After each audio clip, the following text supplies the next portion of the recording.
نحمده ونصلي على رسوله الكريم أما بعد فأعوذ بالله من الشيطان الرجيم بسم الله الرحمن الرحيم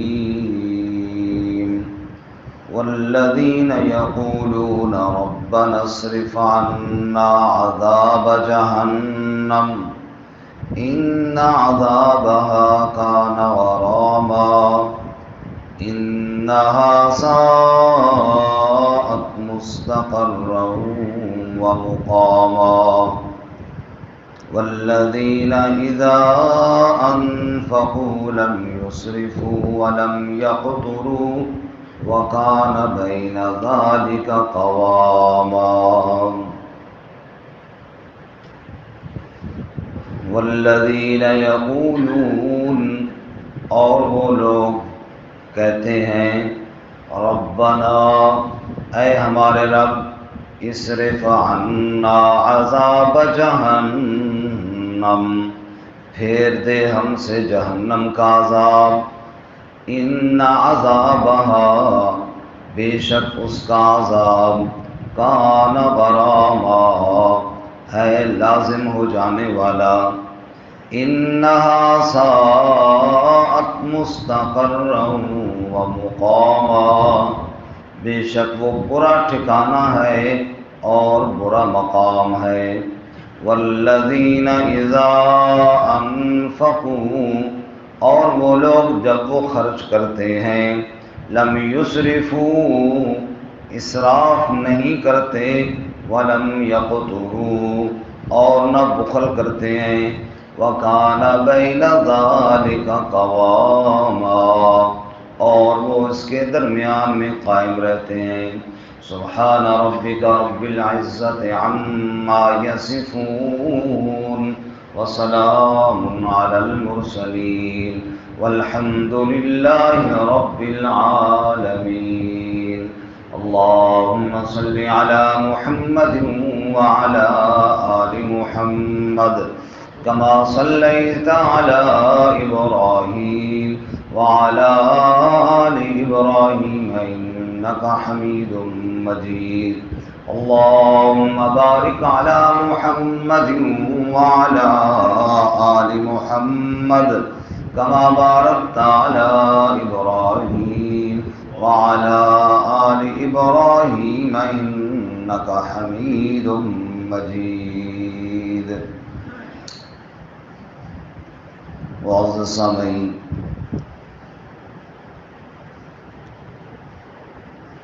سورۃ الفرقان کا آخری رکوع آیت نمبر 65, 66 اور 67 تلاوت کی ہیں. اللہ رب العزت ان کے مطابق صحیح بیان کی توفیق عطا فرمائے اور ہمیں قرآن و سنت پر عمل کرنے کی توفیق عطا فرمائے. عباد الرحمن جو اللہ تعالیٰ کے خاص بندے ہیں ان کی صفات کا بیان ہے. گزشتہ سبق میں ہم نے پڑھا عباد الرحمن کی پہلی صفت یمشون علی الارض ہونا زمین پر عاجزی کے ساتھ چلتے ہیں. ان کی چال میں تکبر اور ان کی چال میں اکڑ نہیں ہوتا.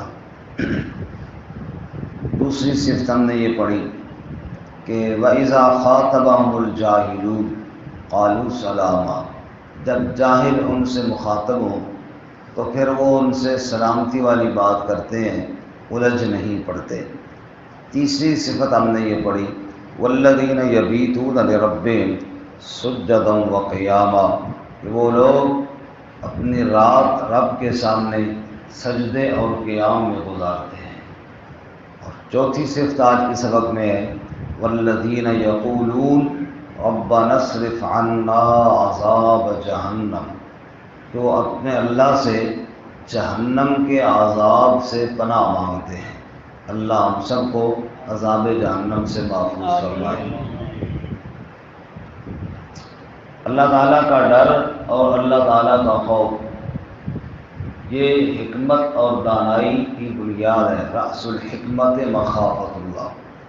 اللہ تعالیٰ کا ڈر ایسی چیز ہے جو انسان کو گناہوں سے روکتا ہے، جو انسان کو اللہ کی نافرمانی سے روکتا ہے. بنیادی عقائد جو ہیں، یعنی عقیدہ توحید، عقیدہ رسالت اور عقیدہ قیامت، تو قیامت کا عقیدہ نگرانی کرنے والا ہے، قیامت کا عقیدہ ہی آخرت کی فکر دلا کر گناہوں سے روکنے والا ہے۔ اس لیے اللہ کے بندے اللہ کے عذاب سے ڈرتے رہتے ہیں اور اللہ کے عذاب سے پناہ مانگتے رہتے ہیں۔ رسول اللہ صلی اللہ علیہ وسلم نے ارشاد فرمایا، جو شخص روزانہ یہ کہے اے اللہ مجھے جہنم کی آگ سے بچا، اللہم اجرنی من النار، تو جہنم جو 7 دفعہ یہ پناہ مانگے، جہنم خود کہتی ہے اللہم اجرہ من النار، اے اللہ اسے بچا دے جہنم سے۔ ہر روز صبح و شام اللہ تعالیٰ سے جہنم کے عذاب کی پناہ مانگنی چاہیے۔ اللہ ہم سب کو محفوظ فرمائے۔ فرمایا والذین یقولون، اور وہ لوگ کہتے ہیں ربنا، اے ہمارے رب، اصرف عنا عذاب جہنم، ہم سے پھیر دے، ہم سے دور کر دے جہنم کا عذاب، ان عذابها کان غراما، بے شک جہنم کا عذاب چمٹ جانے والا، لپٹ جانے والا، لازم ہو جانے والا ہے۔ اللہ ہم سب کو محفوظ فرمائے۔ جہنم سے بری اور کوئی جگہ نہیں۔ جہنمی جب جہنم کی طرف جائیں گے نا جی، اللہ، اتنا ہولناک منظر ہے، اتنا خطرناک منظر ہے۔ قرآن کہتے ہیں وَسِيقَ الَّذِينَ كَفَرُوا إِلَىٰ جَهَنَّمَ زُمَرًا، کافروں کو ہانک کر جہنم کی طرف لے جایا جائے گا۔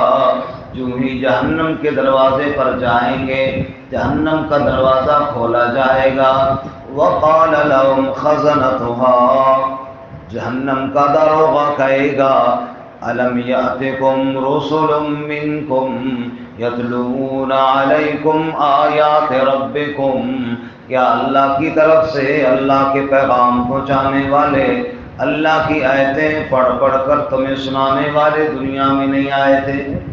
وہ کہیں گے جی ہاں، آیات تو پڑھ کر سنائی گئی تھی، لیکن ہماری بدبختی، ہم نے اللہ کی آیات کی طرف دھیان نہ دیا۔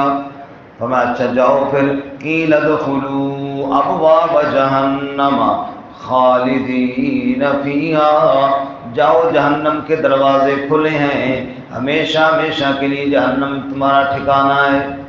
اب جہنم میں جو ہی جائیں گے، اللہ کہتے ہیں تلفح وجوہہم النار وہم فیہا کالحون، جہنم کی آگ ان کے چہروں کو جھلس دے گی اور بد شکل ہو کر جہنم میں جائیں گے۔ یعنی دنیا میں اگر کوئی جاتا ہے کسی کے گھر، تو اگلا آدمی سب سے پہلے استقبال کرتا ہے اور ایک دوسرے کے چہروں کو دیکھتے ہیں تو مسکراتے ہیں۔ جہنم کا استقبال کیسا ہوگا کہ چہرے کو سب سے پہلے جلا دے گی اور بد شکل ہو کر جہنم میں ڈالا جائے گا۔ اور جہنم میں پھر ہے کیا؟ بس آگ ہی آگ ہے۔ الذین کفروا قطعت لہم ثیاب من نار، کافروں کے لیے آگ کا لباس تیار کیا جائے گا۔ جیسے لباس جسم کے ساتھ چپکا ہوا ہے، یہاں بھی ہے نا ان عذابہا کان غراما، اس کا عذاب چپک جانے والا ہے، چمٹ جانے والا ہے۔ جیسے یہ لباس، یہ میری قمیص، یہ میری شلوار، یہ میری بنیان، یہ میری ٹوپی، یہ میرے دستانے، یہ میرے جسم کے ساتھ چپک جاتے ہیں۔ اللہ تعالیٰ فرماتے ہیں قطعت لہم ثیاب من نار، کافروں کے لیے بھی جہنم کی آگ کا لباس تیار کیا جائے گا، آگ کا لباس ان کو پہنایا جائے گا۔ اور وَلَهُم مَّقَامِعُ مِنْ حَدِيدٍ، لوہے کے ہتھوڑوں کے ساتھ مارا جائے گا۔ ان شجرۃ الزقوم طعام العظیم کالمہل یغلی فی البطون، زقوم کا درخت، کانٹے دار درخت، فرمایا یہ جہنمیوں کی خوراک ہے۔ کالمہل یغلی فی البطون، جب بھوک کی شدت ہوگی تو یہ زقوم کھلایا جائے گا، پیٹ میں جا کر ابلنا شروع ہو جائے گا۔ کغلی الحمیم، جیسے ابلتا ہے پانی آگ اور چولہے پر، یوں پیٹ کے اندر ابلنا شروع ہو جائے گا۔ اور پھر پیاس مسلط کر دی جائے گی، اور پیاس کی شدت میں پانی مانگیں گے۔ اللہ فرماتے ہیں لا یذوقون فیہا بردا ولا شرابا الا حمیما وغساقا، نہ کوئی ٹھنڈک ہوگی نہ کوئی پانی دیا جائے گا، بلکہ کھولتا ہوا پانی اور پلائی جائے گی۔ اتنا کھولتا ہوا پانی ہوگا یسحر بہ ما فی بطونہم والجلود، پیٹ کی انتڑیاں سب بہہ جائیں گی، چمڑے سارے جل جائیں گے۔ اللہ تعالیٰ فرماتے کلما نضجت جلودہم بدلناہم جلودا غیرہا، جب پہلے چمڑے جل جائیں گے فوراً اوپر دوسرے چمڑے چڑھ جائیں گے، لیذوقوا العذاب، تاکہ عذاب چکھتے رہیں اور عذاب میں اضافہ ہوتا رہے۔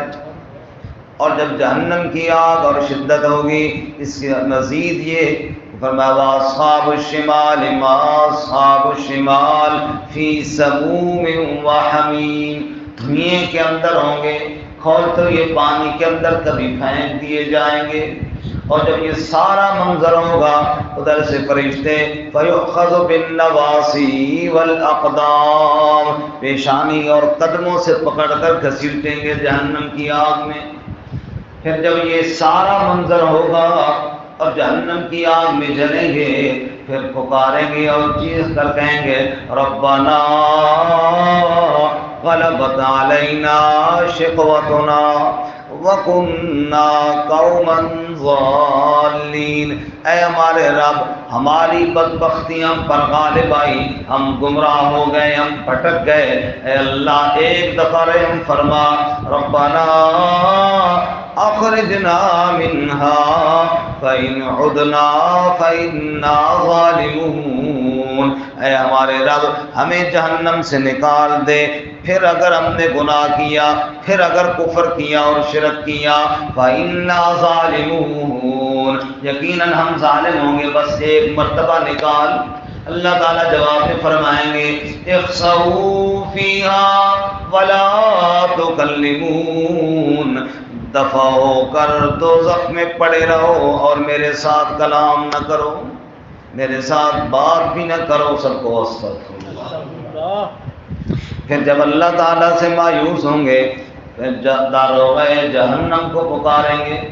داروغہ جہنم کا نام ہے مالک، ونادوا یا مالک لیقض علینا ربک، اس کو کہیں گے تم اللہ سے کہنا کہ اللہ ہمیں یہاں سے نکالے۔ وہ کہے گا قال انکم ماکثون، چپ کر کے پڑے رہو، یہی دوزخ تمہارا ٹھکانہ ہے۔ اللہ اکبر، اللہم اجرنا من النار۔ اور پھر کیا ہوگا؟ قرآن کہتا ہے جہنمی جنتیوں کو بھی آواز دیں گے، اللہ تعالیٰ ان کو دکھائیں گے ونادى اصحاب النار اصحاب الجنہ، جہنم والے جنت والوں کو پکار کر کہیں گے انافیزوا علینا من الماء، تم مہربانی کرو نا پانی کا کوئی گھونٹ ہماری طرف پھینک دو، او مما رزقکم اللہ، جو اللہ نے رزق دیا کوئی لقمہ ہمیں بھی عطا کر دو، ہماری طرف بھی پھینک دو، پانی کا گھونٹ مل جائے، کوئی پانی کا گھونٹ مل جائے یا کھانے کا لقمہ مل جائے۔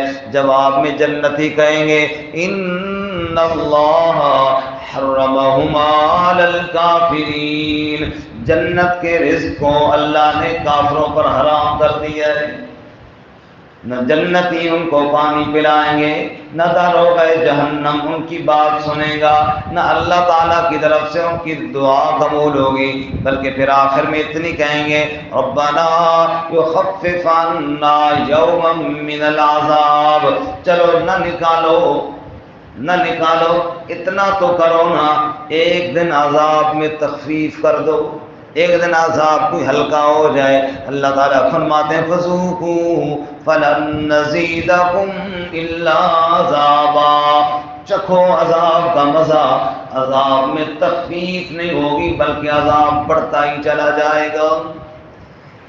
اس لیے اللہ فرماتے ہیں میرے بندے وہ مجھ سے کہتے ہیں والذین یقولون ربنا اصرف عنا عذاب جہنم، اے ہمارے رب جہنم کے عذاب کو ہم سے دور فرما، اے اللہ جہنم کے عذاب سے ہمیں محفوظ فرما، ان عذابها کان غراما، بے شک جہنم کا عذاب تو لازم ہو جانے والا ہے، لپٹ جانے والا ہے، چمٹ جانے والا ہے، اے اللہ ہم سب کو جہنم کے عذاب سے محفوظ فرما، انہا ساءت مستقرا ومقاما، برا ٹھکانہ ہے، برا مقام ہے، جہنم سے بڑھ کر برا ٹھکانہ کوئی نہیں، اس مقام سے زیادہ ذلت والا اور سختی والا اور مقام۔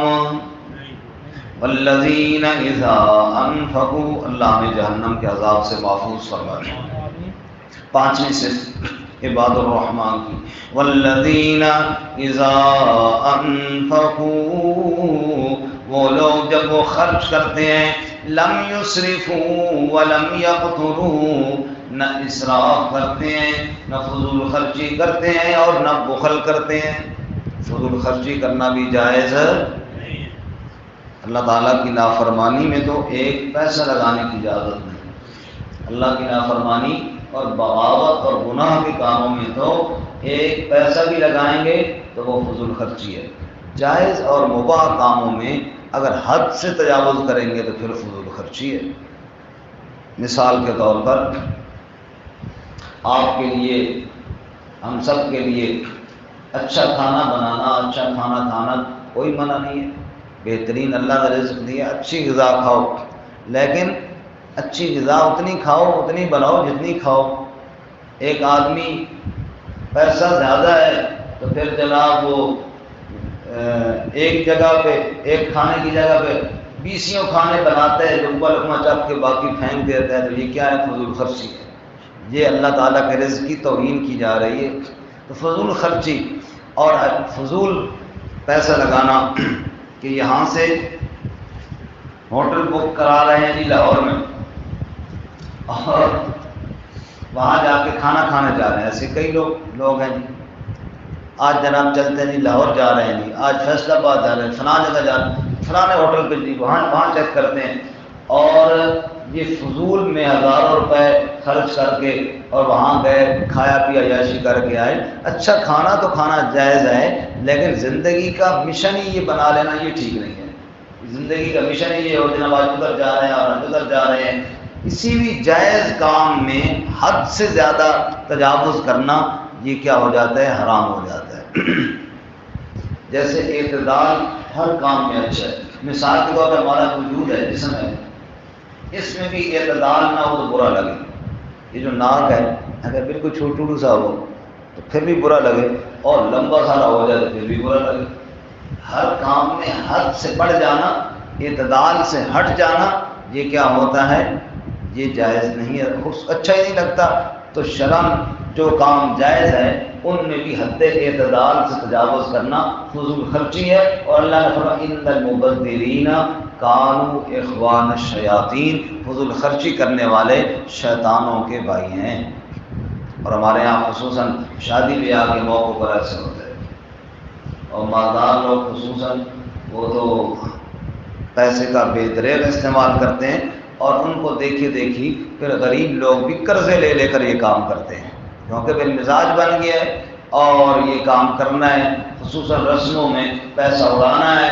اب مالداروں کے پاس پیسہ ہے وہ اڑا رہے ہیں، اور غریب قرضے لے کر کر رہے ہیں، اور پھر بعد میں قرضے اتارتے رہتے ہیں۔ تو یہ سب کیا ہے؟ فضول خرچی ہے، اس سے اجتناب کرنا چاہیے۔ فرمایا میرے بندے وہ ہیں جب وہ خرچ کرتے ہیں تو لم یسرفوا، فضول خرچی بولے نا جی، ٹھنڈ ہے، ٹھنڈ میں بدجام ہی ہو گئے سارے، ولم یقتروا، اور بخل بھی نہیں کرتے، کنجوسی بھی نہیں کرتے۔ جیسے فضول خرچی منع ہے ایسے بخل بھی منع ہے، جہاں پہ خرچ کرنا ہے وہاں پہ بھی بندہ خرچ نہ کرے، مثلا اپنے اہل خانہ کو کھانا بھی پورا نہ کھلائے اور اس پہ بھی جناب اتنی سختی کرے کہ جناب وہ تنگی پڑ جائیں۔ فرمایا بخل نہیں کرنا۔ اور بخیل کی مذمت بھی احادیث میں آئی ہے، اور شیخ سعدی رحمۃ اللہ علیہ فرماتے ہیں بخیل ارچے بود عابد بحر و بر، بہشتی نباشد ز حکم خبر، اگر چشم گردد اگر چرخ گردد بقام بخیل، مگر نام مال و منال بخیل۔ فرمایا بخیل اور کنجوس بندہ بڑی عبادت کرتا ہے اور عبادت کر کر کے جگہ اس نے کوئی نہیں چھوڑی، تو فرمایا کہ جنت میں نہیں جائے گا، بخل کی سزا پھر بھی پائے گا، بخل کی سزا پھر بھی۔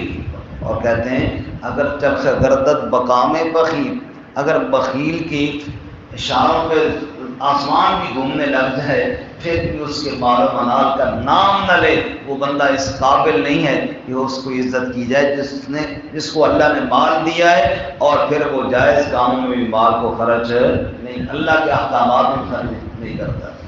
اور بخیلوں کا ذکر کرتے ہوئے اللہ تعالیٰ فرماتے ہیں وَمَن يَبْخَلْ فَإِنَّمَا يَبْخَلُ عَن نَفْسِهِ، جو بخل کرے گا یہ بخل اس کی جان کے اوپر ہی پڑے گا۔ اور جو بخل کرتے ہیں یہ مت سمجھے کہ اچھا کر رہے ہیں، سَيُطَبَّقُونَ مَا بَخِلُوا بِهِ يَوْمَ الْقِيَامَةِ، یہ جو بخل کر کے مال بچاتے ہیں یہی مال قیامت والے دن ان کے گلے کا طوق بنا دیا جائے گا۔ اور اس آیت کی تشریح میں رسول اللہ صلی اللہ علیہ وسلم کی حدیث ہے، آپ نے فرمایا سانپ گنجا سانپ بنا کر ان کے مال کو ان کے گلے کے ساتھ لپیٹ دیا جائے گا اور وہ ڈسے گا گردن پہ اور کہے گا انا کنزک انا مالک، میں تیرا خزانہ ہوں اور میں تیرا مال ہوں۔ اس لیے اللہ نے بخل سے محفوظ فرمائے، فرمایا کہ وہ اسراف بھی نہیں کرتے اور بخل بھی نہیں کرتے، کیونکہ بخل بھی کوئی اچھی چیز ہے نہیں ہے۔ وَقَانَ بَيْنَ ذَلِكَ قَوَامًا، اس فضول خرچی اور اس بخل کے درمیان میں وہ قائم رہتے ہیں، یعنی جہاں ضرورت ہو وہاں خرچ کرتے ہیں، اللہ کی راہ میں خرچ کرتے ہیں، اپنی ضروریات میں بھی خرچ کرتے ہیں، لیکن حد اعتدال سے تجاوز نہیں کرتے۔ اللہ تعالیٰ ہمیں یہ ساری صفات اپنانے کی توفیق عطا فرمائے۔